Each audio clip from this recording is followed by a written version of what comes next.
Hi, my name is Shelley Murder, and welcome to the second episode of Not Small Talk. Today, we're going to discuss TV, particularly binge-watching TV.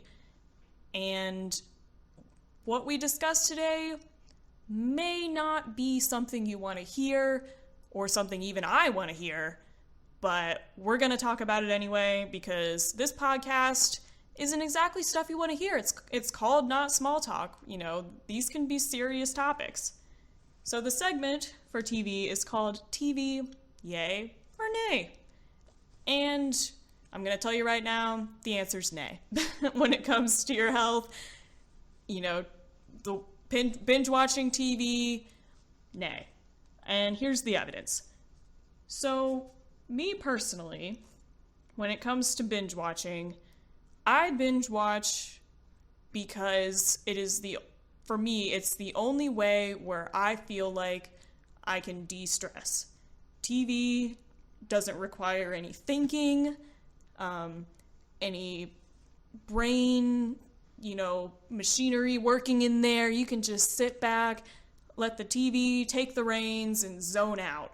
And being a college student, I yearn for that. There are not enough times in my day where I can feel like I zone out other than TV. And it's sad, but that's what I do, and I have a feeling that other college students binge watch for probably the same reason. They might not say that's the reason, but if you're a college student and you watch 8 or 9 hours of TV a day, it's probably because you're stressed. It may make you feel better not working on anything, or maybe you do study while watching TV. I study while watching TV because it makes me feel better while I'm doing it, but does it really? Because it's been, debunked, obviously, studying while watching TV is not as effective as good old traditional studying in the library, but we do it anyway. Why do we do it? Because it isn't as stressful. So let's look at that. Does binge watching actually de-stress you? Can it help with your anxiety levels? And the answer is no. And here's why. It doesn't, because for a couple of reasons. For one of them, most people watch TV inside. Back in the day, in the 70s and 80s and even the 90s, people on college campuses in particularly, would go outside for recreational activities. Walking, biking, playing sports, just for fun, not even extracurricularly, just for fun, hanging out with your buddies.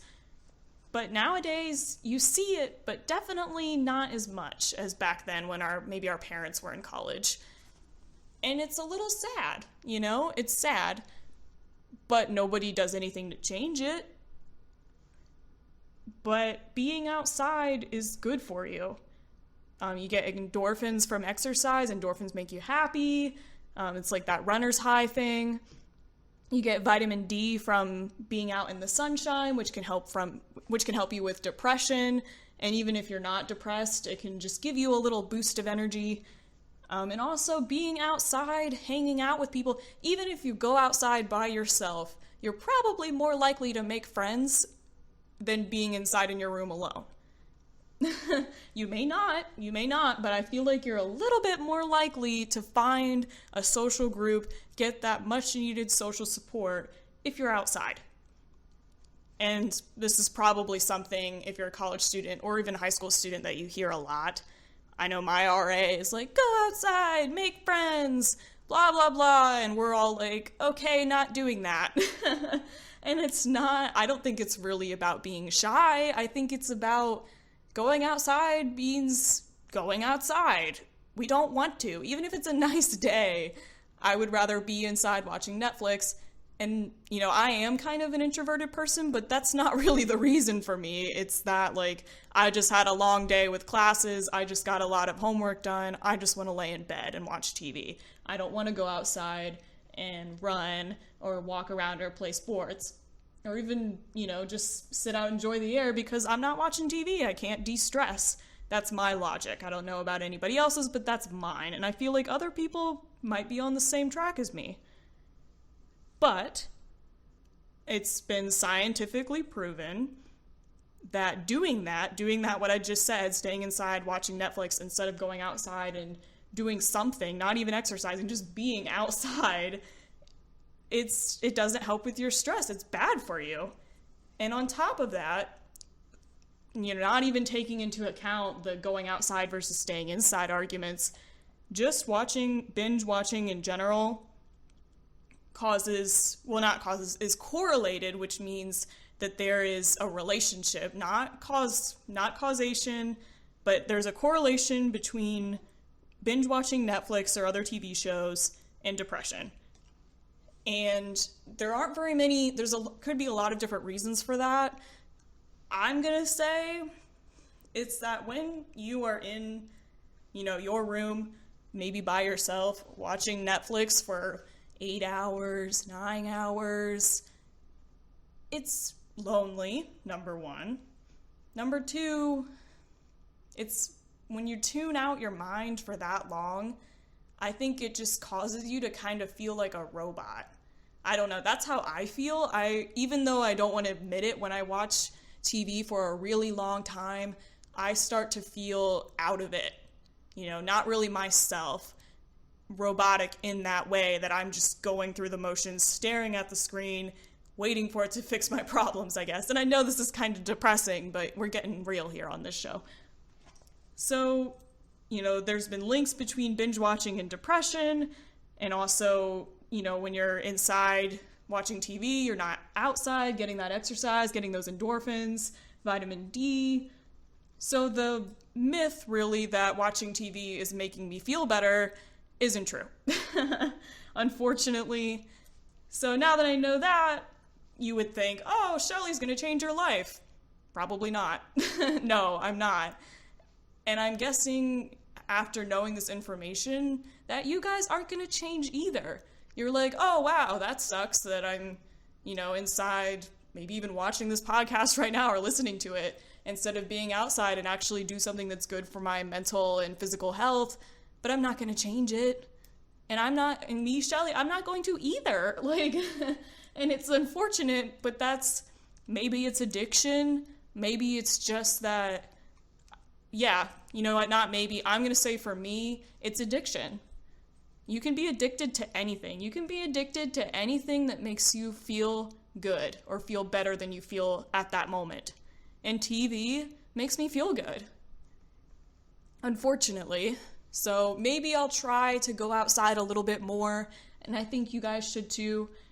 And with that, later on, the PSA has to do with that, so I'm going to talk about that more later. But, think about it a little.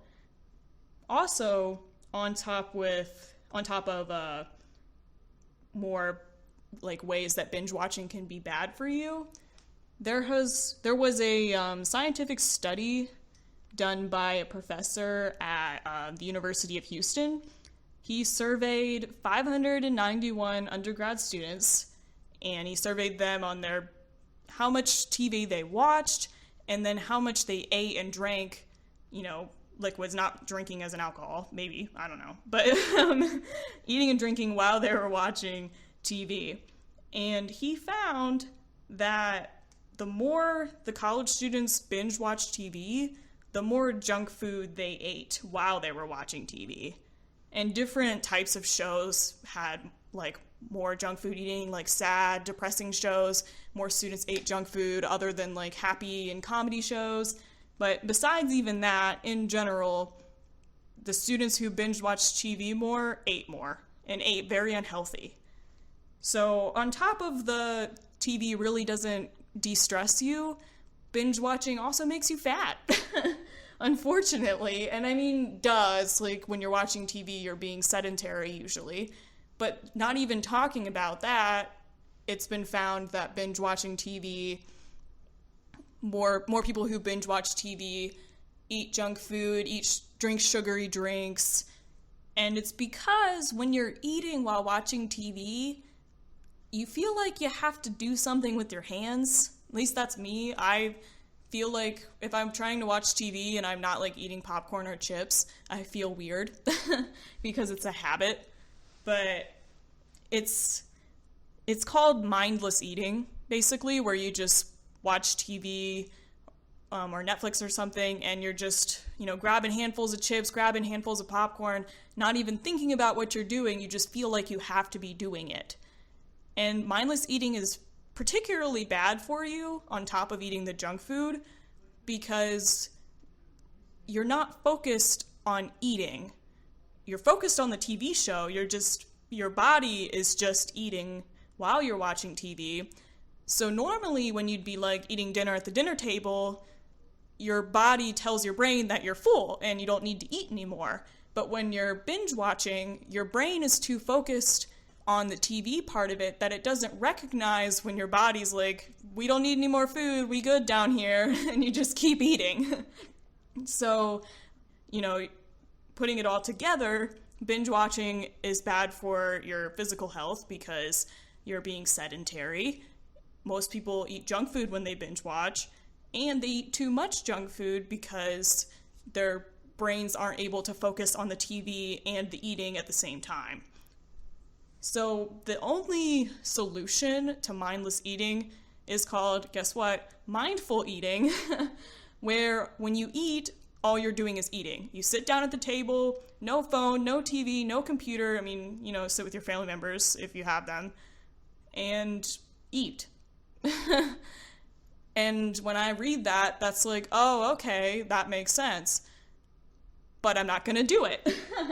Probably like the rest of you that are listening right now, because it's a habit to watch TV and eat. It's a part of our American cultural lives, college lives, like especially busy college students, I think, like med students, nursing students, engineering, those really difficult majors where really the only time they get to relax and watch TV is when they're eating dinner. It's like, oh yeah, I'm not gonna change my life. This is the only time that I can relax and watch TV is when I'm eating, so screw you, not gonna change. And I completely understand that viewpoint, and I understand my own viewpoint where it's hard to change a habit. So I definitely recommend, taking the advice of mindful eating rather than mindless eating. But I honestly think it's an intervention, but I don't think it'll work because it's hard to get any, culture or people to change their ways. But I think Americans are particularly stuck in their ways when it comes to food because we've been having an obesity crisis for years now. Now over 1/3 of American adults are obese. Over 1/3, it's like 33%, and that's from the CDC. But so obviously we're having a crisis, and there are a lot of reasons for that crisis. But all of the reasons why all of the interventions aren't working, like telling people to exercise, telling people to eat better, telling people to not watch TV and eat at the same time, the reasons why those aren't working are because Americans don't want to change. The interventions that we're putting in front of people are Americans read them or see them or hear them and are like, okay, good idea, but I'm not going to do it because it affects my life too much. I already have enough stuff to do in my life, and this just makes it harder for me. And I totally understand that. A thing in public health is that the cost effective is one thing, but the easiest intervention is the best intervention because American people just don't want to put in more work than they have to, and I'm the same way. That's why I'm probably not going to do mindful eating, even though I probably should, and you guys should too. And if you think you can do it, by all means, do it. Let me know in the comments.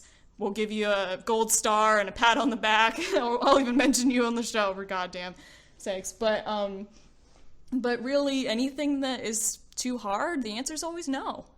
And it sucks, but that's the way it is. So even though that I know mindful eating is bad, even though that I know binge watching TV is bad for me, guess what? gonna do it anyway, and you guys probably will too.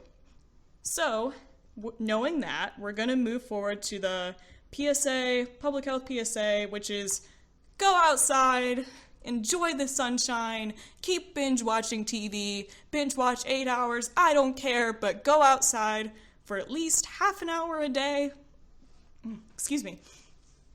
At least half an hour a day, because right now the CDC recommended exercise for adults is 30 minutes of moderate to severe exercise a day. So if you just tell yourself, I'm going to go outside for at least half an hour and do something, you'll probably achieve that moderate to severe. Now, that recommendation isn't for everybody. If you're already an obese person, 30 minutes isn't going to do it for you. But I'm just talking the average individual here. Get the 30 minutes, and the way to do it, go outside. I mean, sure, you can try to do squats while you're watching Narcos on Netflix, but why not do it outside? Because like we said earlier, you can get the runner's high, get those endorphins, get the vitamin D from the sunshine, make friends, get your social support groups, everything, the scenery of being outside, the nature. It's October right now, you got the leaves falling outside, you got the nice, comfortable chill in the air. Appreciate it while you can. Winter's coming. I know, I can hear people, in the back of my head saying, but Shelley, it's gonna be cold soon. That means go outside now before it gets cold.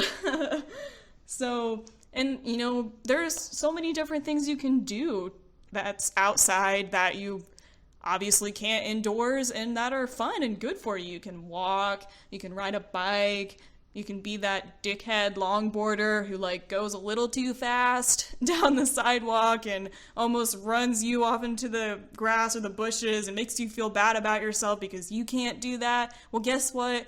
You can, because you can do it outside. Okay? Plus, if you're gonna keep binge watching anyway, going outside for 30 minutes a day will make you feel a lot better of yourself later when you binge watch Netflix for 8 hours, okay? Trust me.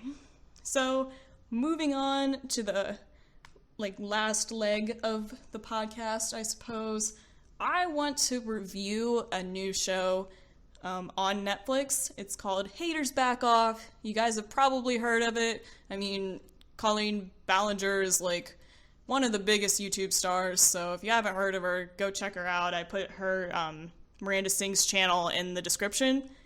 But we're going to talk about Haters Back Off, which is, first, spoiler warning. I'm going to try to keep the spoilers to a minimum, but I really just kind of talk for this podcast. I do edit a little bit. I'm not very good at it, if you can't tell, but I do edit, but I really just kind of want to let some word vomit happen because it makes it feel like a more natural conversation. I don't know, let me know if it works or not. So, spoiler warning. Okay, now that has been said, Haters Back Off, there's 8 episodes on Netflix, and it is an amazing show. I am very happy with it. I don't even watch Colleen. I'll be honest. I never really found the Miranda Sings channel or her channel very entertaining for me. I don't know what it is. I'm just not into that part of YouTube. But my friend is, and she told me to watch it, and so I watched it, partly with her and partly by myself, and I found all of it to be hilarious. And I'm not just saying that because she's listening to this podcast right now. I found it very hilarious because just the humor is so awkward and dry, and that's my style. I mean, it's not everybody's, so if you don't like awkward and dry, you're probably not going to find it funny, but I found it funny. I'm an awkward and dry person, so it's pretty relatable in that way. And on top of that, the music, the themes, the score, really, it was original. Some TV shows and movies just use carbon copies of other scores, especially action movies, Jesus. But this score and theme, beautiful, awkward, just like the characters, really fit the atmosphere of the show, it's hard to achieve that. It's difficult, and it's kind of funny when critics review music and stuff, because it's those critics don't know how to write music, but In this case, I can say that the score, without it, the show would not have been nearly as good. So great on that. And also the character development. Really, the acting was amazing. It felt satisfying, I guess, and the character development just really got where I wanted it to get to. And here's where the spoilers are going to come in, so stay with me. But, so basically, when my friend mentioned this to me, so I'll give her a little credit, but basically, Miranda, obviously the main character, is mean and dumb and doesn't realize that she's being mean and dumb, and you only see two emotions from her throughout the show until the final episode, which is either being mean and rude or being really happy and excited. And, mean and rude also goes with anger. But the final episode, she loses all of her family members and her sort of boyfriend. She loses everybody that was close to her, and you actually see her get sad, which was amazing. Getting to see a person or a character like Miranda, who is incapable of self-awareness, actually realize that she did something wrong in the final episode. And it's just really satisfying. I don't know. And I didn't expect much from the show because I didn't really watch Colleen that much, or Miranda Sings. I didn't really watch the YouTube channels. But now I actually will. So that's congratulations, Colleen, if you ever see this, because you probably won't. But your TV show is making me want to watch your YouTube channel, unlike with most people where it's they watched your YouTube channel, so they want to watch your TV show. So you can say that you got some publicity, like some backwards publicity, I guess. So congrats. And also, backtracking a little with the ending, I wouldn't say I'm an easy crier because I don't cry at everything, but I'm also not like a stone-hearted person. But I have to say the ending was a tearjerker. Seeing Miranda alone and everybody that she loved and loved her gone, and they had every reason to leave. They really did. She's a terrible person. But it was sad. I actually was empathetic with Miranda, and I really didn't care for her for the rest of the episodes because she is an irritating protagonist. She's hard to love. But in the final episode, I did empathize with her, and that, I think, would be something that would be hard to achieve. It's hard to empathize with a character you don't like. So the fact that the show made me feel bad for her is amazing and incredible. Alright, so now I've reviewed Haters Back Off. So thanks for sticking with me through that, and go watch it if you haven't already. Like I said, it's on Netflix, and the Miranda Sings channel is in the video description, so check out that channel. But finally, let's end the podcast with our happy, go take the day, which this segment is called #TellAmericaIt'sGreat. That's a hashtag that's on Twitter right now. It started October 16th, 17th. And guess who started it? Canadians. Oh my god. There's always a joke that Canada is nice and everyone in Canada, everybody in Canada is nice. But holy shit, this proves it, because we don't deserve for people to tell us we're great. We really don't at this point, from all the shit that we've done. But I really appreciate that this hashtag exists, because Trump's rhetoric about Make America Great Again tells us that, our country's in the toilet. We have to fix ourselves. Which is unfortunate, because I don't think we're in the toilet. I was over-exaggerating a little, but personally, yeah, there's things that we can improve on, but it doesn't mean that we're not great. I think every country is great, in its own way. So I really don't like his slogan, Make America Great Again, because it's basically saying that we're, at the end of the world times, and we've got to change. And yes, like I said, there are a few things that we need to work on, but it doesn't mean that we're in the shitter. So it's nice that hashtag tellamericaitsgreat exists because we have done some great things. And now I'm going to read you some of those tweets there were a bunch of them. I just picked some ones that I liked. And I also got some from Huffington Post. So here we go. Here's the first tweet. And all of them obviously have hashtag tellamericaitsgreat, so I'm not going to read that. America, beautiful land, beautiful people, best neighbors in the world. We love you. Thanks, Canada. Oh, our neighbors to the north helping us out. Thanks, Canada. Tweet number 2, at Stay Great America. Any society that created Star Trek and Firefly is great in my books. You bet. Oh my goodness. Firefly, great show. Sorry it was canceled. Kind of old news, but go watch that too. Your arts and culture, your optimism and hope, your diversity and ideals, all brilliant. Plus you have at Flotus, Tell America It's Great. Heck yeah. First Lady of the United States of America. She is always on point. She is a great person. And anybody who doesn't think so, why are you here? And once again, thanks, Canada. Next tweet, you virtually eradicated polio, one of the most virulent diseases ever. Don't let anyone tell you you aren't great. Thank you. Thank you, person. Oh my goodness. We really don't think about how we eradicated polio. Polio is still a big deal in other countries, and we don't really have to face it here, and that's something that we need to be proud of. We did that, guys. Next one, you created the internet, rock and roll, and took a trip to the moon. Come on, America, you're already great. Hell yeah. Bring out the flying eagles, bring out the American flag. We went to the fucking moon. Thanks, Canada. And finally, I'm going to end it with this last tweet.